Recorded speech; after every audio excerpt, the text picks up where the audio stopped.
Hello candidates, I am going to dictate you a passage from Progressive magazine. So please get ready for the dictation. The dictation will start after 15 seconds.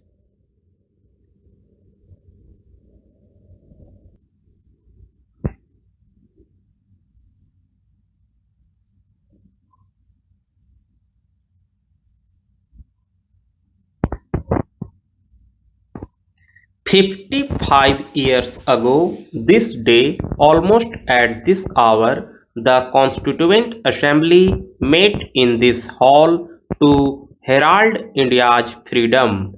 That was an event which was unique in world history and which has no parallel in the political annals of any country, ancient or modern. A mighty empire had bowed down to the indomitable will of an unarmed nation whose sole strength lay in the abiding faith of her people, in the power of spirit and of peaceful persuasion. Truth and non-violence, the father of our nation had insisted, were strong and sufficient weapons for a backward, poor, and unorganized people to win them their birthright of freedom, both political and economic. This firm foundation prepared us for a life of dedication and hard work so that India may rediscover her greatness and march towards her manifest destiny of a peaceful, prosperous, and progressive existence in the Committee of Nations. We can claim in all humility that despite periods of extreme stress and strain, we have emerged today as a stable, well-knit and self-reliant nation. When India got the right and the power to govern herself, we inherited an administration which had no direct relevance to the enormous task of bringing about a rapid transformation of an economically backward and industrially undeveloped country into a modern state.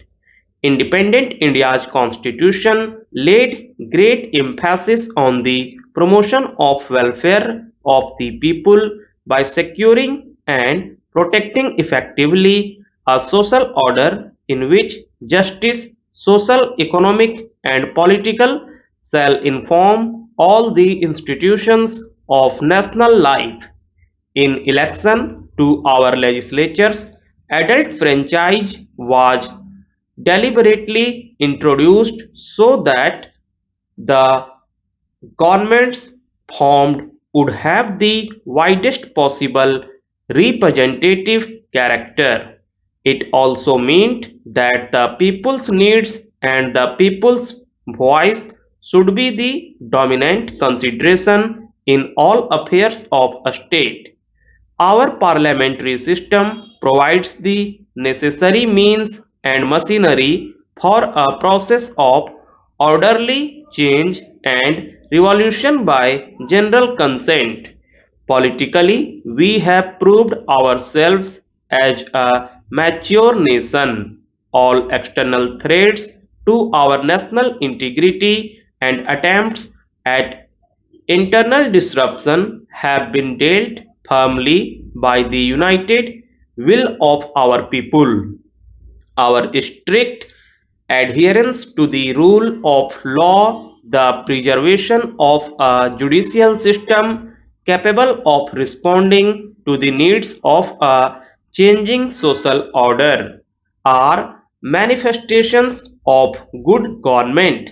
We have emphasized that considerations of the general welfare should prevail over the rights of individuals. In a country as large as India, with its social diversities and with a growing population, the problems of reconstruction are bound to be colossal, and the needs in the spread of education, growing of sufficient food, provision of housing or other basic amenities to the people are continuous and ever increasing. But in meeting these needs, our unshakable aim is the building of an equitable society and an economic system in which there will be no exploitation of man by man.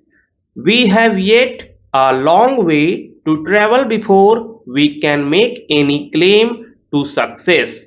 We have resources in land, water, and minerals such as very few countries have. Even making allowance for the vagaries of the weather, the country is capable of achieving self-sufficiency in regard to the basic requirements of our people. An integrated service-oriented program is an essential precondition for this. I have always advocated that planning for development to be realistic has to be started from the village level. I am glad that there is today in increasing realization of the need for this. Plans and programs are not intended to be mere assessment charts or arithmetical projections of national resources. Our commitment to the gigantic but inescapable task of the removal or poverty is a mandate for our people, and it has to be fulfilled in the quickest possible time and in the smoothest possible manner. The task must be tackled on a war footing, and this calls for collective effort and collective wisdom on the part of every group and every individual in the country. The resources of the country, whether at the disposal of the states or at the disposal of the union, are the common assets of the nation. Whether in the matter of sharing interstate water or power, in the equitable distribution of essential commodities including food supplies, or in the distribution of cement and steel for construction activities, to cite only a few examples, the guiding principle should be that we do the maximum good to our people as a whole. The prosperity and progress of every part of India is the concern of the whole nation. Every Indian born in this country has a right and a claim to an equal share in that prosperity and progress. The state has a duty to take a special care of the weaker sections of the community and the backward areas in different parts of the country. In helping to build them up, the approach should be a positive program by which they will come up to the level of the rest of community.